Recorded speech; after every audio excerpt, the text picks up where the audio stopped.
It's time for a Big Blue Kickoff Live. Nobody can ever tell you that you couldn't do it, because you did. On Giants.com. You know what I saw? New York Giant pride. And the Giants mobile app. 17-14 is the final. One touchdown, we are world champions. Believe it, and it will happen. Part of the Giants Podcast Network. Let's go out there like a bunch of crazy dogs. Have some fun. Hi again, everybody, and welcome to Thursday's edition of Big Blue Kickoff Live, presented by Cadillac, the official luxury vehicle of the New York Football Giants. So glad you could join us on this morning after the schedule release. I'm Paul Dottino. He is Matt Citak, the John Schmelk imposter. We'll be taking you through the next hour. We'll take your phone calls and get your reaction to the Giants schedule that came out last night. It's 201-939-4513, 201-939-4513. And as always, if you don't catch the show live, catch it and our entire Giants podcast network on the Giants mobile app, podcast platforms everywhere, and at giants.com/podcasts. So, of course, we are joining you from the Giants podcast studio presented by Hackensack Meridian Health. Keep getting better. And there are a lot of people, Matt, who realize the difficulty of the Giants' schedule and probably have sick stomachs right about now that they saw the Giants will open the season with 2 road games in the division against Washington and Dallas. Clearly, that is one of the sore spots for me, and I know you and John had a chance to go through your thoughts on the huddle yesterday. I'm just going to say quickly, because I want to make this rapid-fire calls with you guys. I think it's more important for you to express yourselves than it is to listen to us. I want to get your guys' feelings on the schedule, positively and negatively. But I will just say right off the bat, I'm a big one for rivalry games and divisional games, particularly, not rivalry games as much as divisional games. Stack them up middle and later of the season. I'm very much against them at the beginning of the schedule because you just don't know what you have as a team yet. And if you lose, now you're playing catch-up, not just with the record, but with the tiebreakers in your division. I hear you, but considering the Giants, at least those first 2 games are most likely going to go in as underdogs, I think it plays to the Giants' advantage. I think the other 2 teams, the Commanders and Cowboys, have way more to lose and have higher expectations than the Giants, who can kind of go in those games and be like, no one's giving us a chance anyway. Have you watched this team in September of the last decade? Yeah, I have. Okay. This is a new team, though. I hope so. I hope so. Different. I am always of the belief that if you wind up stacking, and again, you don't have a choice here, the league just gives it to you, but I love the fact that if you do get off to a scuffling start, you can always point towards, hey, back half of the schedule, bunch of NFC games, bunch of NFC East games. You don't have to scoreboard watch when you're playing teams in your division because you know if you're winning, they're losing, and you're picking up ground on them. It is always the safety net for a team that gets off to a scuffling start. And you have to assume, based on what's happened here in the last decade, I'm sorry, but you have to assume that it's not going to be a 4-0 record right out of the gate. It's just not that way here. It doesn't happen. No, based on the first four opponents, I think it's unrealistic to expect a 4-0 start because those are 4 very good teams, 3 playoff teams, and then the Cowboys, who were very close, had a down year, but could easily be another playoff contender this year. Look, it's just as easy or easier. This could be an 0-4 start.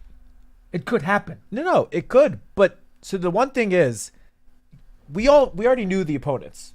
What came out last night, that was not a surprise as to who the Giants were playing. All the opponents have been set. Not at all. And we have all known that the Giants have the hardest strength of schedule based on last year's records. Yes.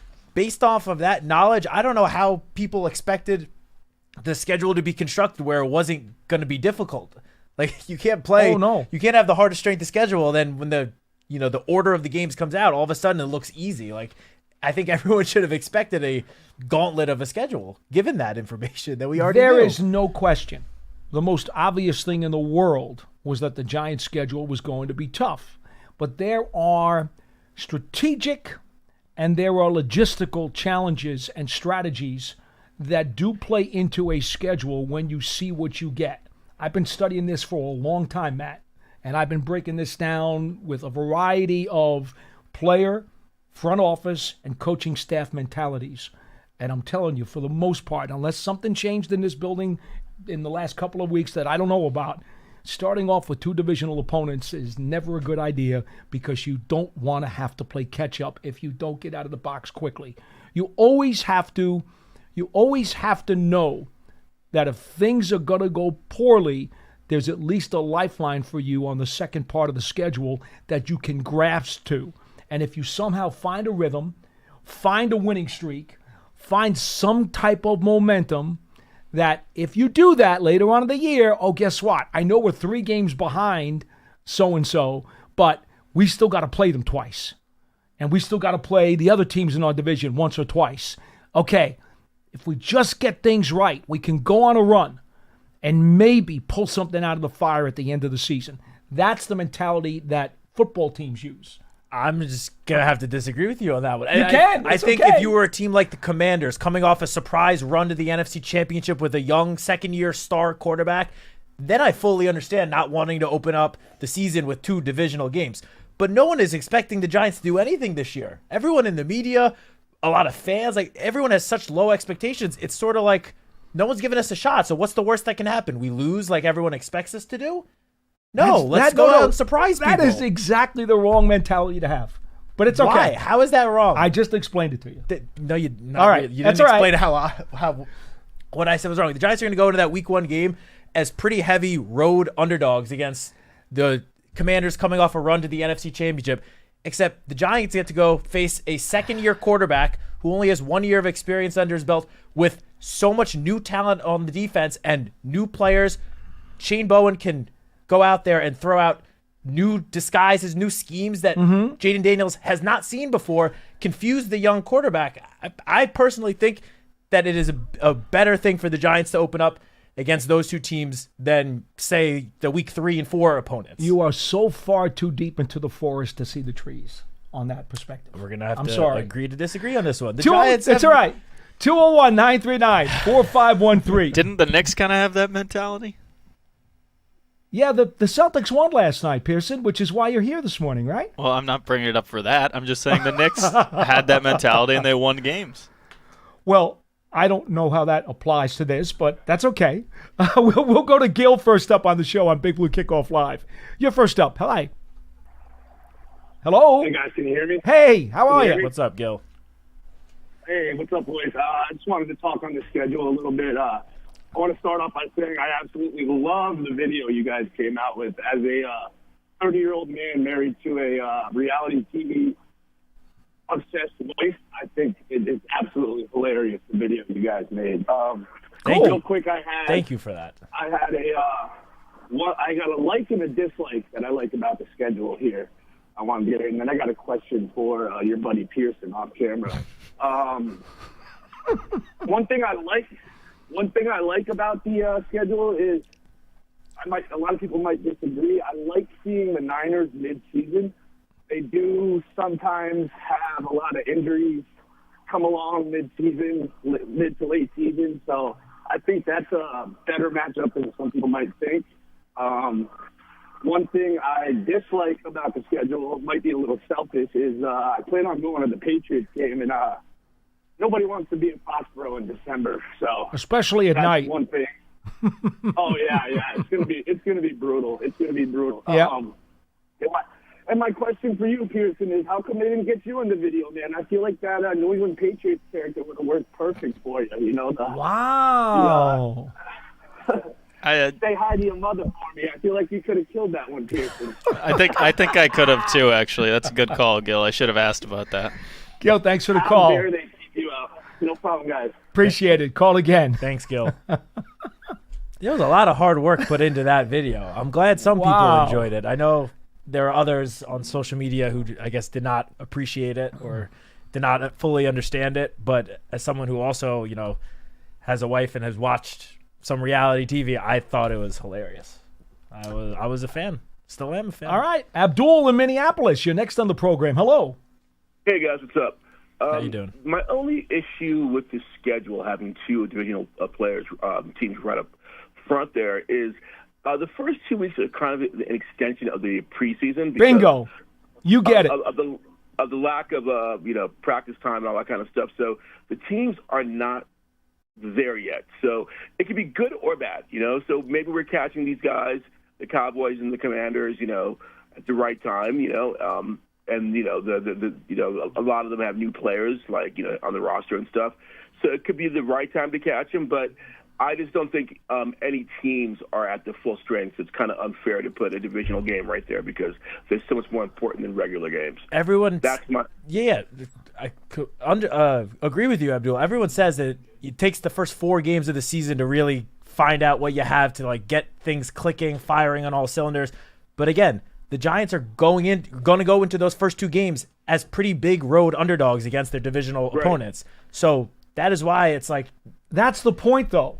They already have to overcome being an underdog, and now if there is any type of discombobulation at the beginning of the season, it's a double whammy. But you can say that about the other teams too. No, a young quarterback going into his second Washington Commanders. Yes, a young quarterback going into his second season, or a Cowboys team, a Cowboys team that has a brand new head coach. What are you're talking about? Not fully understanding how the offense or defenses of these respective teams might be gelling. You have a new head coach for the Cowboys. Abdul, go ahead. Or are we just skipping that? It could be said both ways, as you guys are clearly showing.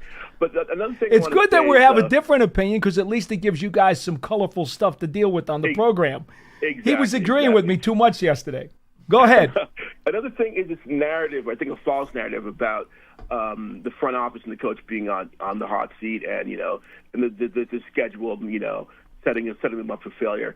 First of all, in no universe do I see Schoen and Daboll being on the hot seat. There's no way that the Giants are gonna, after they said, after they admitted how much they messed up with Daniel Jones, thinking of firing these guys, this year, I just don't see any universe where that's happening, and if the Giants do fire them, and if they don't do well this year, they are just repeating the same mistakes, and they're an incompetent team, and I don't think they're incompetent. So I don't see it in any way that Schoen and Daboll will be fired this year. I just don't see it. And if people are saying this schedule is setting them up for failure.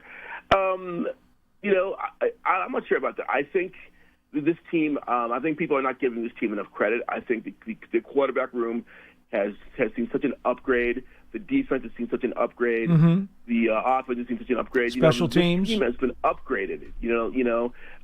And there's a lot yesterday. Russell Wilson was on an ESPN show about the schedule, and he just fired me up. You should go back and go check out that interview. I saw it. He just said the right things. And at the end of it, I was like, he's a pro. He's been around a long time. He knows what to do. He knows what's going on. Exactly. So, as I said, I'm cautiously optimistic about the improvement about this team. So, the schedule is a schedule. We knew it's going to be hard. Yes. People are freaking out. Like, how did one of the worst teams get the hardest schedule? We played the NFC East. We played, 3 of the best teams AFC West. Exactly. It's the way the dice rolled, and that's all you can do about it. And I think it's a great barometer to show where we are. I think we should be excited about that. So let's go Giants. All right. Very good. Thanks for the call, Abdul. Thanks, Abdul. That's really the point that we totally agree on, is that we all knew the mountain that this team's going to have to climb this year, regardless of where the teams lie. I mean, when I went through my usual diagnostic analysis, I had 6 things that were somewhat positive about the schedule, and then 3 things that were very, very, very negative. But in referring to the beginning of the schedule, the positive I have, and you may see some of this, is that the Giants have 2 non-playoff teams from last season in their first 5 games. And as you know, I was very vocal about, hey, I hope they get 2 of the lesser teams in the first 4 or 5 weeks. Well, they did get the Saints, right? Yep. We agree. They're a lesser team. For sure. And they are in the first 5 weeks. And depending upon how you gauge Dallas, and it's hard to give them the moniker of being softer because they've owned this team for so many years. It's been a one-sided rivalry. So it's hard to look at them that way. But they were a non-playoff team. I just can't get that thorn out of my side that always says Dallas has been ruling this series now for, it seems like, forever.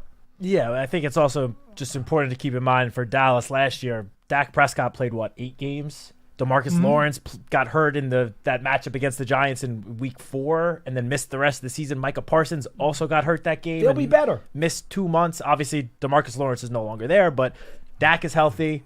Micah's there and healthy. I expect the Cowboys team to be better than they were last year. Now, are they going to be a true contender? Who knows? But I do think they will be improved from what we saw last season. But there's no doubt about that the Saints game, that's another story in week 5. They have a big question mark at the quarterback position now that Derek Carr is retired. But the first 4 weeks, no doubt about it, is a gauntlet of a start to the season. But one way that I'm kind of looking at it is it's going to be a phenomenal test for the Giants, and especially for the Giants defense. This, kind of revamped defense that the Giants put so many assets towards between free agency and the draft. Well, you have 4 games to start the season against the Commanders, coming off a run to the NFC Championship, the Cowboys, who we just talked about, expect them to be better, especially with George Pickens now as the number 2 receiver, and then the Chiefs and Chargers, who are hard-nosed, physical teams, who are obviously very, very talented on both sides of the ball. They're for real. If the Giants can get through that first month of the season and, look pretty good, I'm not saying they have to win every game or three of the games. Even if you go 1-3, but you're into close games in that 1-3 start, that's going to give you some confidence going into that week 5 matchup and beyond. So I do think it's just going to be a very good test to see. I know it's the beginning of the season and it takes some time to get going. I fully understand that and acknowledge that, but I do think it will be just a good test to see what this team is made out of. There are those who like tests, and there are those who would like things to be a little bit easier. I'm more for tests a little bit later in the schedule, but that's okay.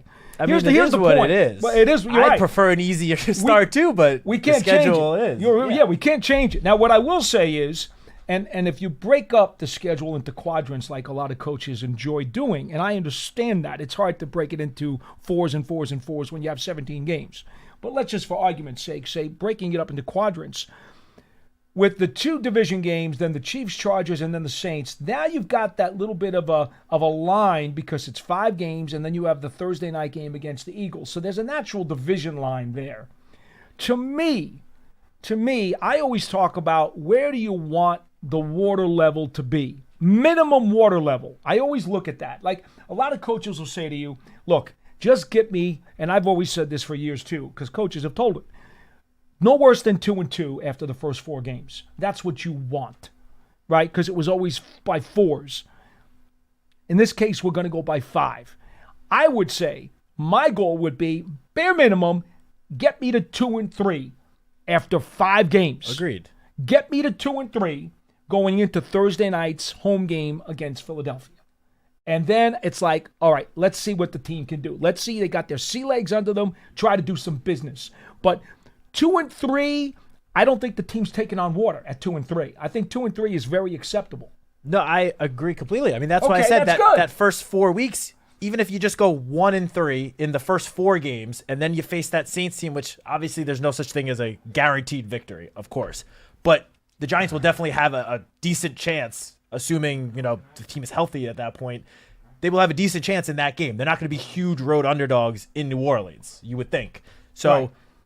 You win that game after winning 1 of the first 4. You're 2-3, and I'm not saying 2-3 is good and that you should aim for that. You're not saying that either. No, obviously, that is the minimum of what we would like. Right. But if you're 2-3 and you that Chiefs game you end up losing, but it is a close loss, and/or the Chargers, one of those if all those losses are close losses, you're gonna head into that Eagles game in Week 6 feeling good about this. That's a different question though, and I'm fine with that. That's not the point that I was going for. I'm actually okay with what you just said. That's fine. You want to be playing well no matter where you are in the schedule. But if you're going to be 2-3 going into the Eagles game, you're going to probably look at the Saints as being one of the wins. And quite frankly, you're going to agree with me. You're going to think you want one of those other wins to be against the Commanders or the Cowboys. You'd certainly prefer it to be one of the yes, divisional you would, games, because it's in the division. You don't want to be 0-2 in the division to start the season. That's terrible.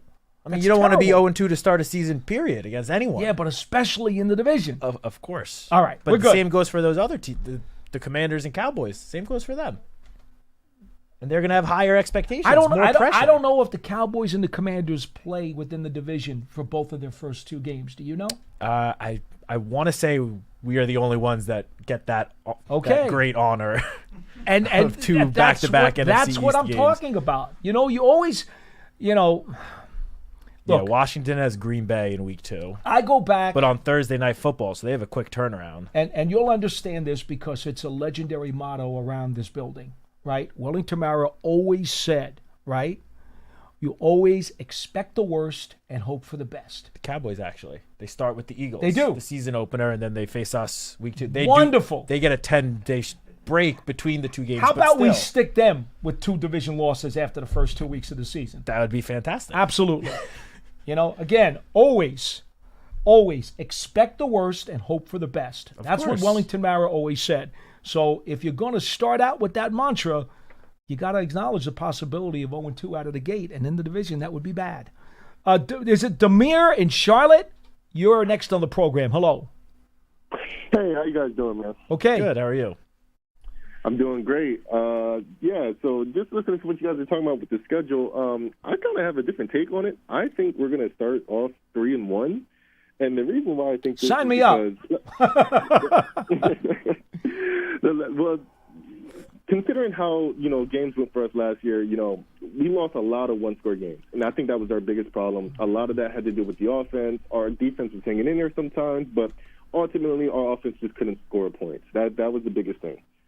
I know a lot of people aren't as high on Russ as others are.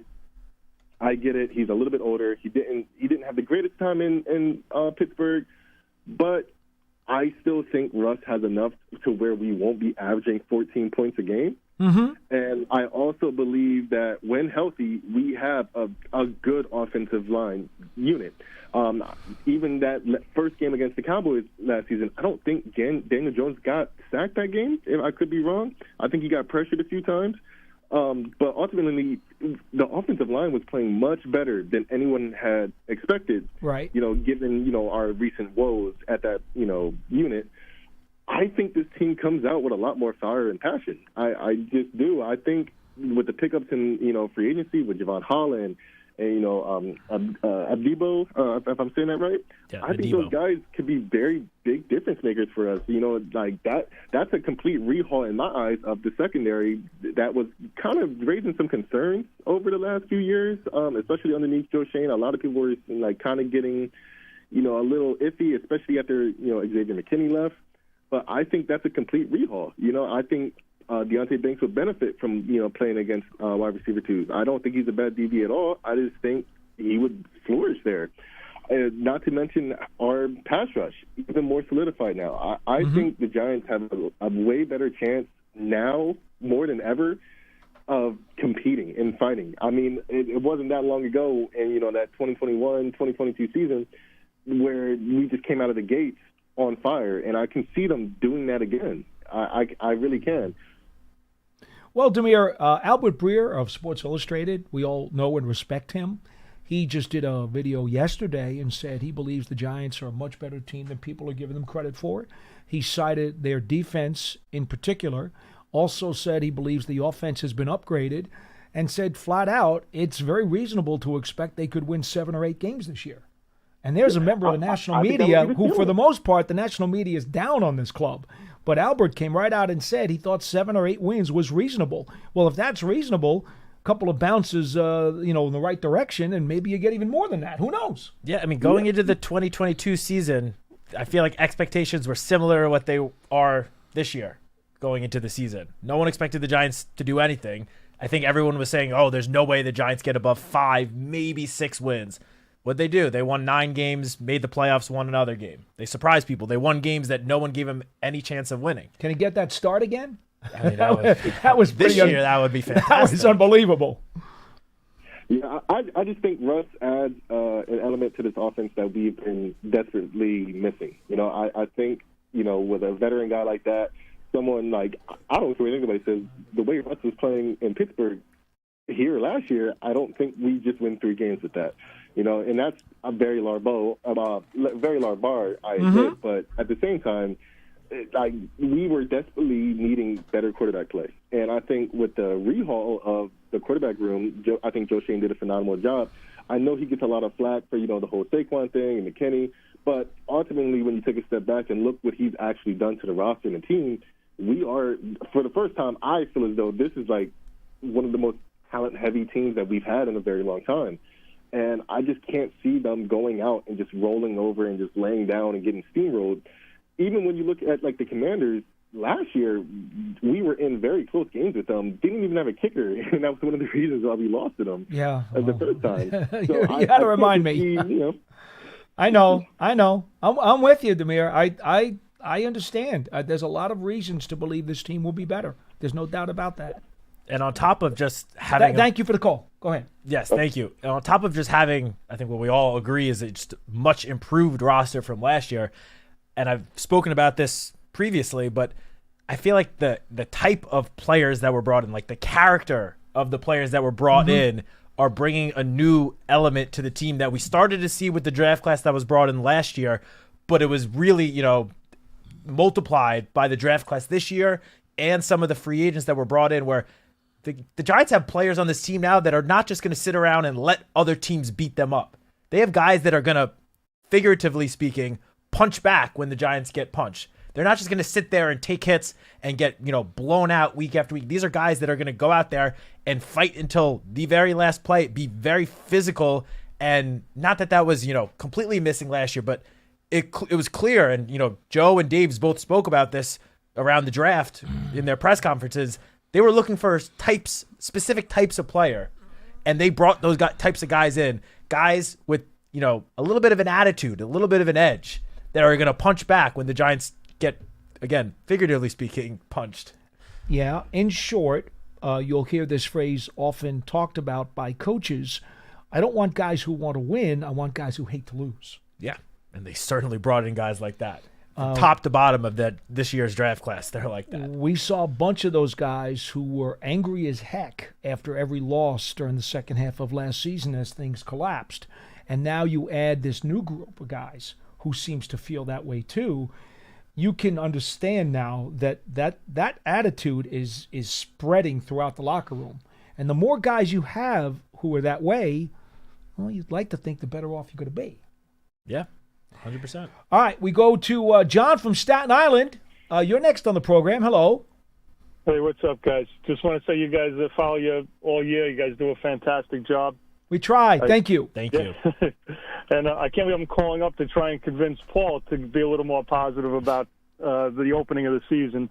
So you think they're going to win the first 2 games? But no one said. I hope so. Definitely, you got to win one of them. Listen. I'm with you. Joe Shane's given them a great roster to work with. This is on the coaches now. If we have this great pass rush and we got to figure out how to get certain guys, how many guys we can get on the field to rush the passer effectively and all that. That's on. Now it's Shane Bone. What can you do? Let's just remember, John. I go back to Wellington Mara again. Expect the worst, hope for the best. You have to prepare for the low bar. We've seen the worst the last how many years off the season. So we have. Go out there, beat Washington. I say you split. If you could split the road games in the first 2 home games, we're 2-2, and we're in all the games. That's the biggest thing. If we could see that we're fighting till the end, we're not like just getting blown out. Well, now you come out 2-2, and now things start to snowball, and you see it every year. We're not playing the 24 Giants versus the 24 Redskins. It's a whole new year. Every year we think these teams are going to be fantastic, and every year the NFL changes because of probably there's a lot of mediocrity that goes around, and the margins are slim on winning and losing. John, if you're going to go in looking for 2-2, you better go in looking for 3-2, because if you're 2-2 and then lose to the Saints, you're not going to be very happy. But that's what I'm saying. So, but if you get the 2-2 and you're fighting those games and you're looking solid, you should win that game. You should win that game against the Saints, right? I mean, that's what I mean. So come out of the box saying you're looking for 3-2. Don't be shy about it. Say it. And just say it. I want 3-2. Well, I want 3-2. There you go. I want 3-2. And I think we're going to get it. You know what? Because Shane has put together this team. I'm telling you, it's on these coaches now to get these guys ready because he's got the team that can compete defensively. We have a competent quarterback. We don't need him to put up 40 points a game, but don't turn the ball over. Let's get 20-something points a game. Let's see what happens. And just to go back to how we don't know how these teams – look at last year, opening weekend. Patriots on the road in Bengals. They won the game. Right. And so, like Matt was saying, the beginning of the season lends itself to, have your team prepared, have them ready to go 100%, and I think we come out with some wins early on. Be great. But all right. Well, we'll see. Thank you, guys. Thank you. Thanks, Appreciate John. the call. Thanks, John. 201-939-4513. Couple quick notes. Pearson, what's up on the huddle these days? Well, we got the schedule reaction huddle with Matt and John that went up last night. And I believe the last one was Dan Orlovsky on Monday. A really good interview if you want to check that out. Of course, Dan, quarterback himself with the Lions in the NFL and now commentator for ESPN. Giants season ticket memberships are available for the 2025 season. Catch all the action at MetLife Stadium. With a membership, you also stay connected to your team all season long and off-season long as well. You get exclusive member access and benefits. To learn more about a Giants season ticket membership, visit giants.com/tickets today. Also, we probably haven't promoted this much in a while because we talked about the draft for about a month or 2 months straight. Giants TV is the official connected TV streaming app. It is free. It has all original video content. Matt and company have been busy pushing all the buttons and pumping up stuff left and right over the last 48 hours. There's a ton of stuff. Is there something else you want to highlight besides the schedule release video that's up there now? I mean, between Dan Salamone and I, we just produced a lot of different various content between games to circle. I put together an article of just one big thing to know about each of the opponents because as we've talked about, as callers have mentioned, things change from year to year, and a lot of the rosters of the teams that the Giants are facing this year went through some somewhat dramatic changes, whether it's players, coaching staff. So I put an article together highlighting the biggest changes from each of the teams. I thought it was pretty interesting.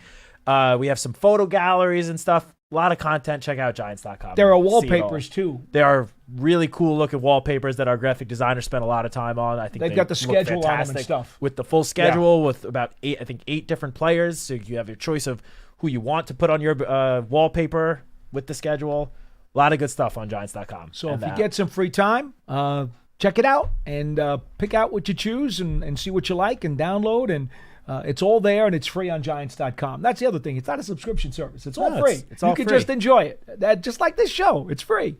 201-939. Before we go back to those, there was just one thing that I noticed, which I should have noticed about the schedule once we knew the opponents, but it took until yesterday for me to realize, or this week for me to realize this. Just a fun little tidbit about the Giants schedule. The Giants will face 5 of the 6 quarterbacks taken in the first round of last year's draft this year. The only one they will not face is Michael Penix. So they're going to face, obviously, Jaden Daniels twice, Drake May on that Monday night game. They face Caleb Williams in Chicago, Bo Nix in Denver, and J.J. McCarthy, who should be back healthy this year. Yeah. Who obviously did not play a single game last year. So just a fun little tidbit. There are 5 of the 6 quarterbacks taken in the first round last year. I saw this note about quarterbacks. Russell Wilson is expected to be the Giants' opening day starter, as we all know.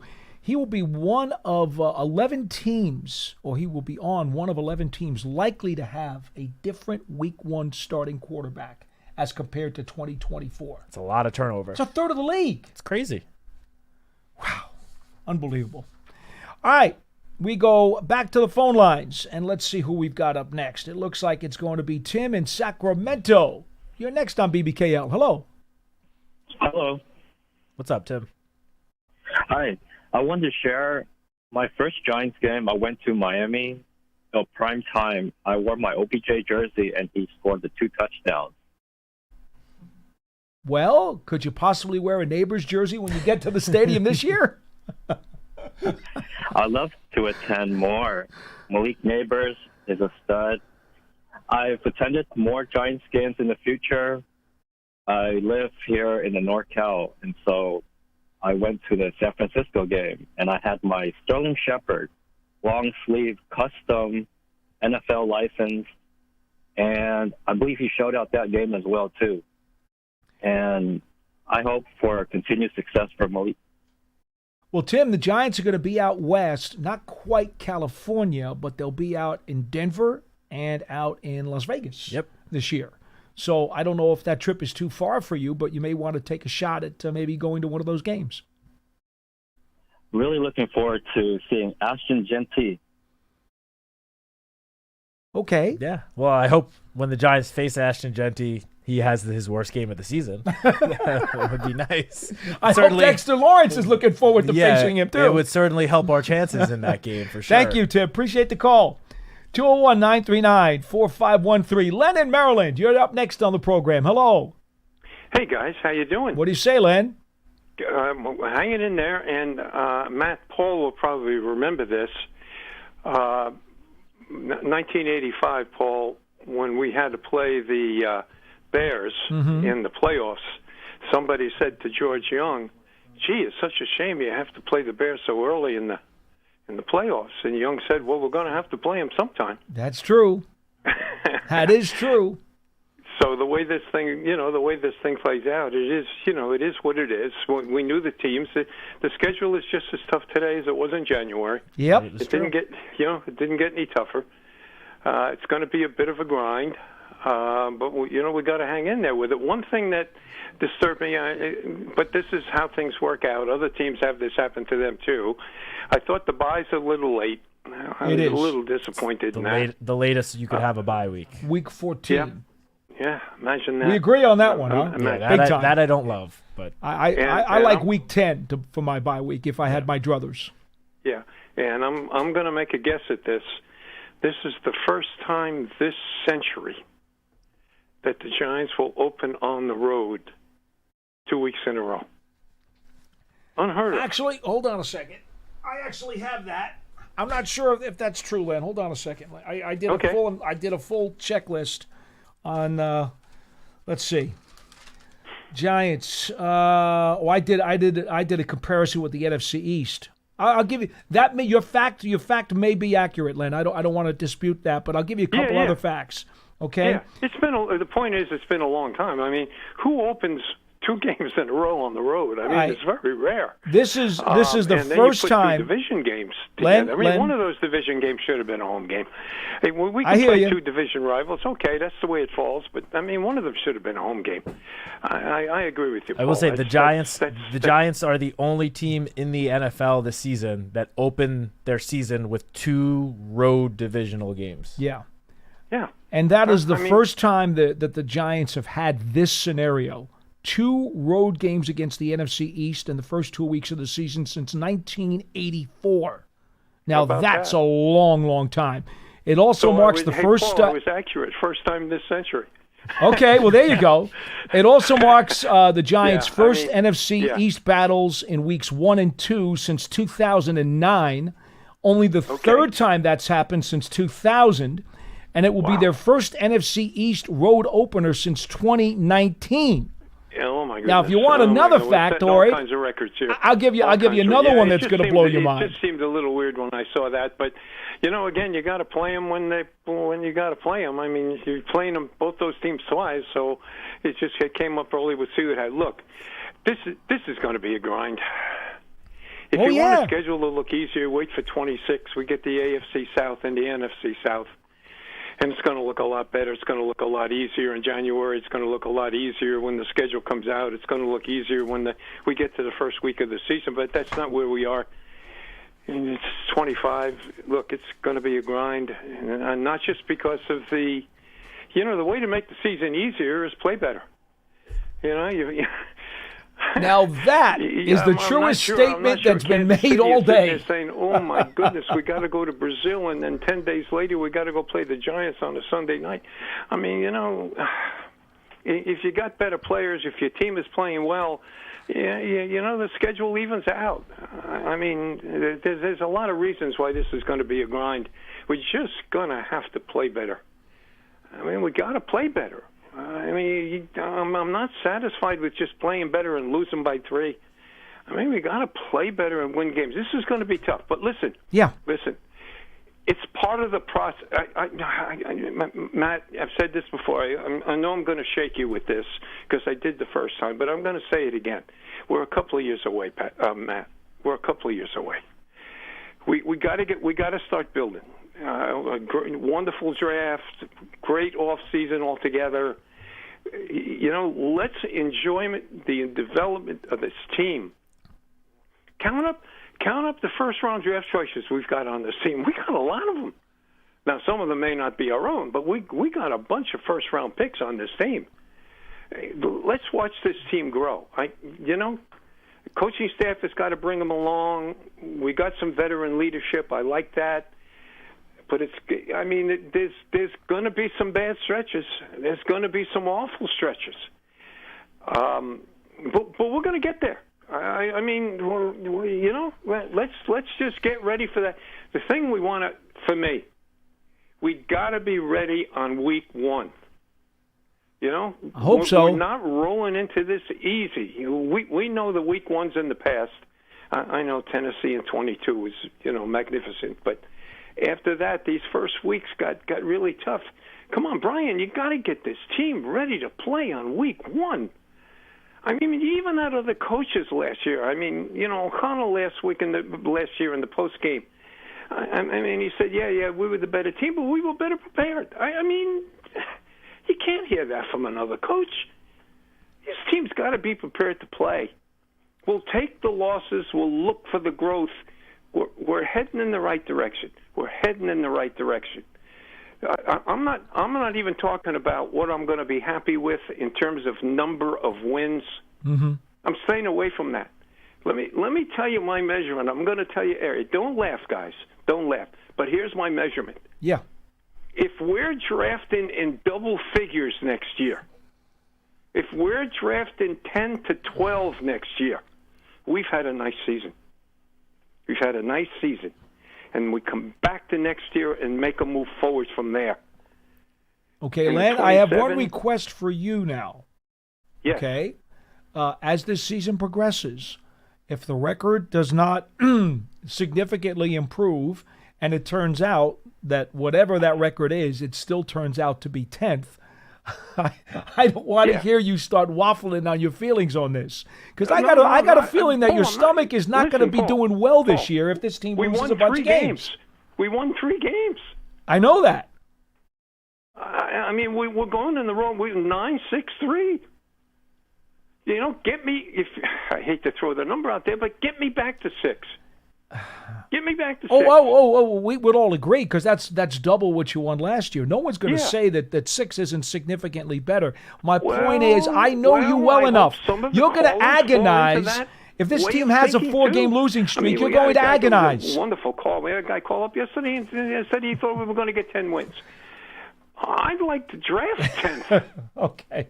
Len, we'll talk to you again soon. Thanks. Okay. 201-939-4513. He's such a good fan. He's going to be in pain. If this team is like 3-6, they could still win 6 games by the end of the year, but he's going to be in agony. I know he's going to be, and he's going to call up, and he's going to be, oh, woe is me. He's just going to be an absolute mess. He's going to sound like Richard Lewis, the comedian. He's going to be in significant pain. And he's not going to be able to remember he called us up and said, well, if we win 6 games, it's going to be okay. No, it's not going to go that way. I'm just confused why he started that point directing it towards me, as if I'm the one standing up here like preaching that the Giants are winning, 12 games this year. I've been very consistent with what I feel like everyone's expectations should be this upcoming season, where we just all want to see the team make a step in the right direction. I don't think anyone's expecting us to, all of a sudden be a Super Bowl contender after winning 3 games last year, but you just see improvements on both sides of the ball, some development from some of your younger players, and I feel like, regardless of how many games we win, if we see that, most people will be, pretty satisfied with the season. Mm-hmm. So I'm just confused why making it sound like I'm up here saying the Giants are going like 12-5 this year. I'm just a little confused. I've said if the Giants win 6 or 7 games, but do everything that I just said, show development from a lot of those young players, be even in those losses, even if they lose 10 games, if you keep those losses for the most part close, that shows that you took a big step from last year, and that should be something that all fans should be happy with. Obviously, we would all love the team to win 10 games this year and make the playoffs and go on a huge run. But again, given where the team was last year with 3 wins, I feel like everyone's got to keep things. You could be optimistic. I'm never going to sit up here and say you should not be optimistic. Sure. But also, just have your expectations at a, somewhat reasonable level. That's fair. Anthony from Mississippi, you're next on the show. Hello. Hello? Yes. Hi, Anthony. What's up? I just wanted to say go Giants, and I hope we have a good season this year. And the schedule release video is pretty good. Thank you. I'm glad you enjoyed it. Appreciate the call, Anthony. Try again next time. Sneaky G in Dallas. Okay. Hi. Yes, sir. Yes, sir. I tell you what, on your spare time, I'm serious. You can Google me, Sneaky G Man, big Giants fan. Okay. Well, I think you have to be I know sneaky if you're a Giants fan in Dallas. Otherwise, you run the risk of getting beaten up. Oh, and I tell you what, everywhere I go, I got on my Giants gear. Everywhere I go. Love that. All right. Stand up for your guys. Keep it up.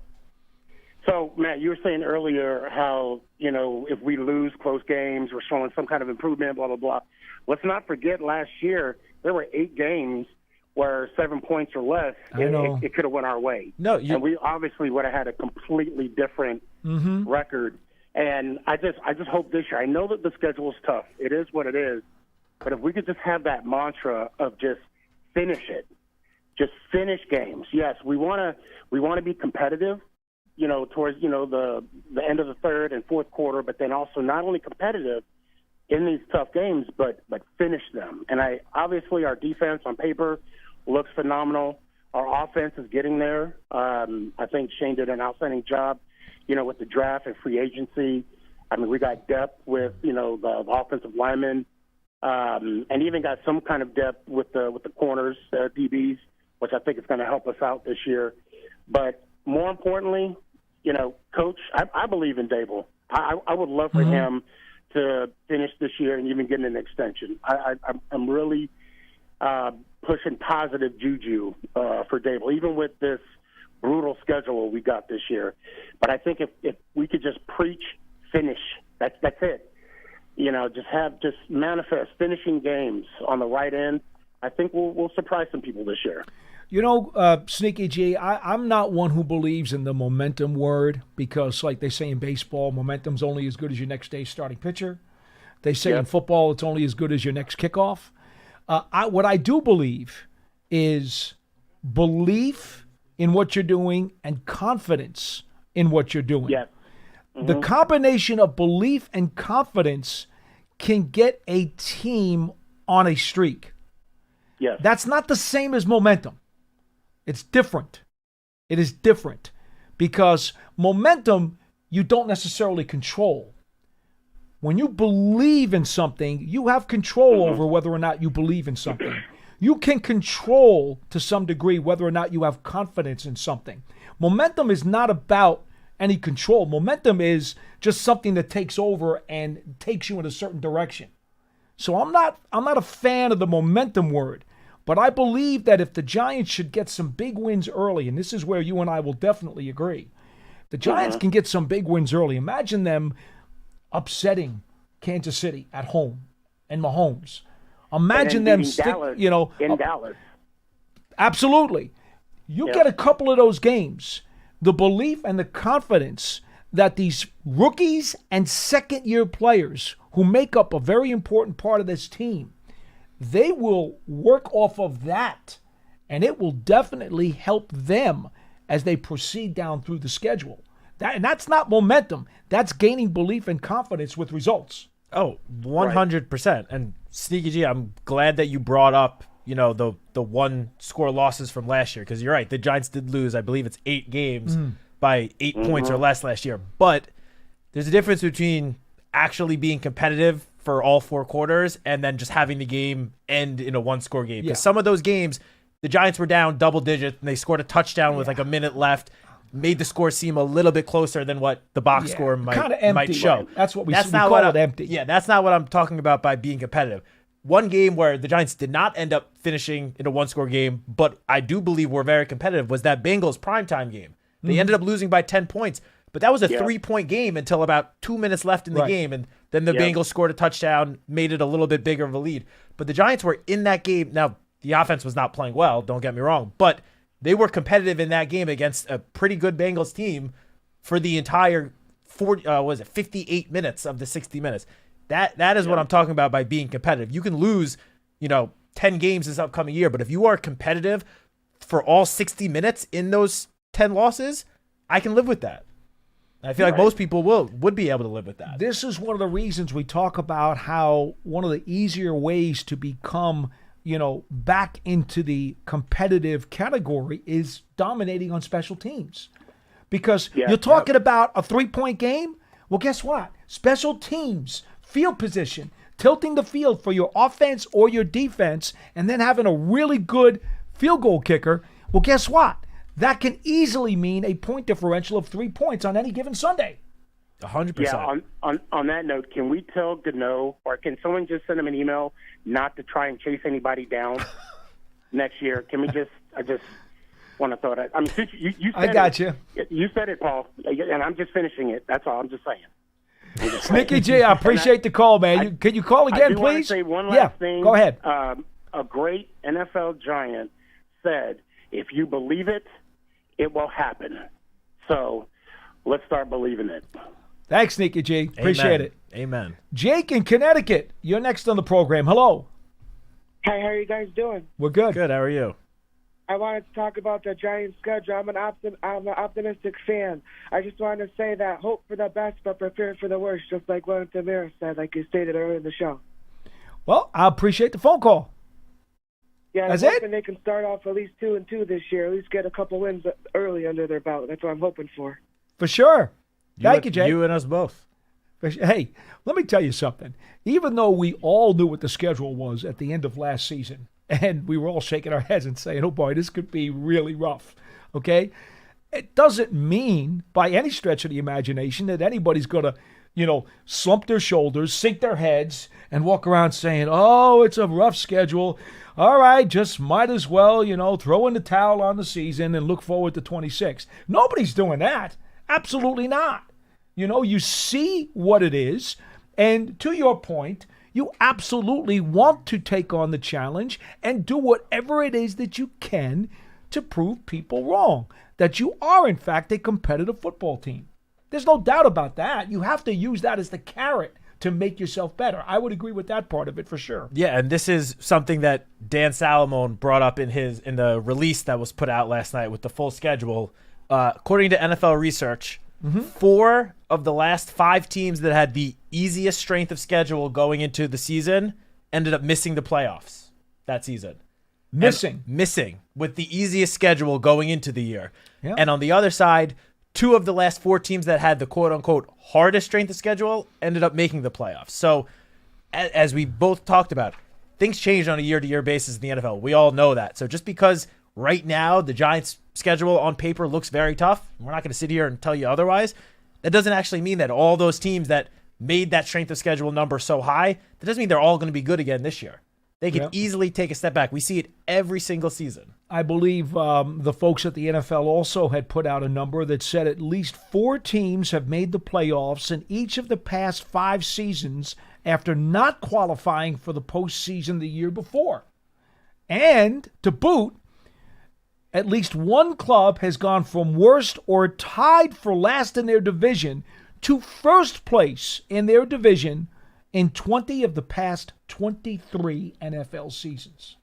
Talk about crazy numbers. And to that last one, to go even further, there's been at least one team that has won the division after missing the playoffs the year before in 53 of the last 55 seasons. I mean, this league is nuts, folks. It really is. And there are going to be a collection of teams who are going to disappoint every year and a collection of teams that are going to surprise every year. That's just the way it goes. And then there's going to be that other collection of teams that they're staples. The Pittsburgh Steelers are making the playoffs every year. Well, Mike Tomlin's there, yeah. That's it. Tomlin is as good as the IRS. He's going to be there every year. That's it. We go to Vincent in Brooklyn. You're next on Big Blue Kickoff Live. Hello. What's going on? You guys are doing great. Thank Vincent. you. First-time caller, but just wanted to mention that I've been seeing a lot in the last probably 10 days or so that everybody is putting a number on wins the Giants need for the staff to not get canned. Yeah, I don't even think they need wins. They just can't need to lose the locker room and just sprinkle in some wins throughout the season. I just wanted your take on that. I think we would both agree more than sprinkle would be better. Sprinkling in wins, they're going to have to do more than that. I think John Mara, when he said he has to feel better, at the end of next season as opposed to this past season, I think to make him feel better, he's going to have to see not only improved play on the field and more competitive scores, but I also think he's going to need to see more than just one or two more wins. I do think so. Yeah, I mean, certainly more than 3 wins. I think that's kind of, fair to say. If no one's going to be happy if the Giants go 3-14 again, even if they are competitive in all 14 of the losses, you got to finish and actually win some of the games. Odds are that won't be good. But one thing you brought up, which I'm glad you did, because as poorly as the last 2 seasons went for the Giants, and we're not going to sit up here and tell you they did not go poorly, obviously. One thing that did not happen is Brian Daboll did not lose the locker room at all. We spoke about this at the end of last year, where clearly the Giants season had, for all intents and purposes, been done for like 2 months. But the locker room, we were in every single day in the month of December. Those guys were 100% still all in on the team, still going out there trying to win every single game. I mean, we saw it in the Colts game where they put together the best overall performance of the season. Mm-hmm. Brian Daboll there was no rumbling, like by no means did he lose the locker room even in the slightest bit. He still had the locker room fully behind him, fully supporting him. So I'm just glad that you brought that 1 point up, Vincent. And trust me, Vincent, in the 40-plus years I've been doing this, I've seen head coaches who did lose the locker room. Yeah. Okay. This is going to be my 7th season, so I've been here 6 years. I've seen it in that short period. I know you have. And that to me is always the backbreaker. When that happens, that's the backbreaker. That's it. It's really, really difficult to keep a guy once that's happened. It's almost it's the point of no return. You can't keep a coach. You see it every year. When a coach loses the locker room, that is it. It's just, that's about as bad a stench as you can have. Yep, I can see them maybe pulling out 6 wins, and as long as they're competitive, they can hold it together for another season. Thanks for the call, Vincent. Appreciate it. Vincent. I think a big thing for this season, again, who knows what the number of win total is going to be, but if the season is not going, I mean, we've both spoken how in an ideal world, Jackson Dart does not see the field this upcoming year because Russell Wilson's playing so well, the team's winning games, that there's just not an opportunity to put him in. Chances are, I don't want to say chances are, but there is a chance that does not happen, obviously. Sure. Given everything we've talked about with the schedule, the opponents, everything. If the Giants, again, I don't want to put a number, but miss the playoffs, lose 10 or so games, but Jackson Dart gets in at some point, and for whatever stretch of games that he's playing, he looks like he's got it, and he is the guy, that is a very big step, very big, check off of the to-do list for this season, where it's okay if you don't win as many games as everyone would hope, but if he shows he is your quarterback of the future, then I don't see how there would be significant changes made in next offseason. Yeah, I think the best way to describe this, and we got to run in just a second, folks. The best way to describe this is there's going to be a board that's got a slew of boxes on it. And one of them's going to be one-loss record. Another one's going to be locker room and the mentality of the locker room. Another one's going to be player development. Yep. You know what I'm saying? Another one's going to be decision-making. And Each category on this board is going to need a certain number of boxes checked to make the front office feel good about the direction the team is heading in. And you can't just have all the boxes in one column checked and then leave all the other ones empty. No. You're going to have checks across the board in all of the categories. And so that's why the hypothetical of what is good enough to move forward with the train that you have, or what makes you want to pull into the station and take a different line to another direction. Well, it's just not that easy to say because there are too many variables that are involved in this. And that's kind of why, I personally can't stand when people say, well, how many wins is it going to take? Because that just doesn't make sense. No, it makes no sense. But I think we could both agree that assuming he does get on the field for some stretch of games, how Jackson Dart looks would be a pretty, high up box to check off on that list. Oh, it would help an awful lot if he does well. Again, if he does get in, and that's a huge if. Yeah, it's a huge if. We have no idea how the quarterback situation is going to play out. Right now, there are four capable quarterbacks in the room, 3 of which actually have NFL experience under their belts already. Yeah. So, yeah. All right, spirited show. we were able to get through the fireworks and got you another hour here on Big Blue Kickoff Live. We'll be back tomorrow. Tomorrow, Friday. Yeah. Friday's tomorrow. Me and you are back on it again. The days are just between the Knicks games and tip of the cap to Pearson, okay? Your Celtics are still alive. Pearson walked in with a pep in his step today. Small victories make people very happy. I understand that. It's okay. How about Luke Cornett, man? Hey, love that guy. I got to say, Luke Cornett, you know what college he went to? Vandy? Oh, Vandy. He's a really smart guy. As much as I've been rooting for the Knicks, I can't be mad about one of my Vandy boys playing well. I'm sorry. Still go Knicks, but I'm happy to see Luke Cornett perform well. So we're back with another edition of the program tomorrow, 12:30 p.m. Eastern Time, live here to take your calls for an hour. Also, programming note, tonight in New York, if you're anywhere in the half of the country that gets the signal of WFAN on 660 AM or 101.9 FM, John Schmelk and I will be doing a 2-hour Giant special tonight, 10 p.m. Eastern Time. We'll be on from 10 to 12 midnight. I'm just so glad the Knicks aren't playing tonight. We'll be on from 10 to 12 midnight, 2 hours.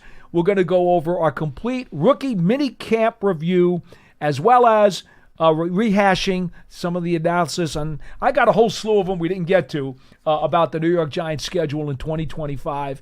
And hopefully you guys will be able to join us. Give us a call over at WFAN tonight. And if you miss it live, I assume we will be posting it on all of our podcast platforms tomorrow, right, Pearson? Yep. The audio will be definitely going up on podcast platforms. So, if you're a little tired and you got to fall asleep, you're excused. You can always catch 10 to 12 is pretty late. Friday. For some people, I don't know. Look, I don't sleep, so it doesn't matter to me. We could do the show from 2 to 4 in the morning. You got to get your sleep in the off season so you're refreshed for training camp. Not with the Knicks in this series right now. That's There's fair. no way I'm sleeping. It's not happening. Folks, that'll do it for Big Blue Kickoff Live, presented by Cadillac, the official luxury vehicle of the New York Football Giants. From Citak, I'm Paul Dottino. We'll see you next time.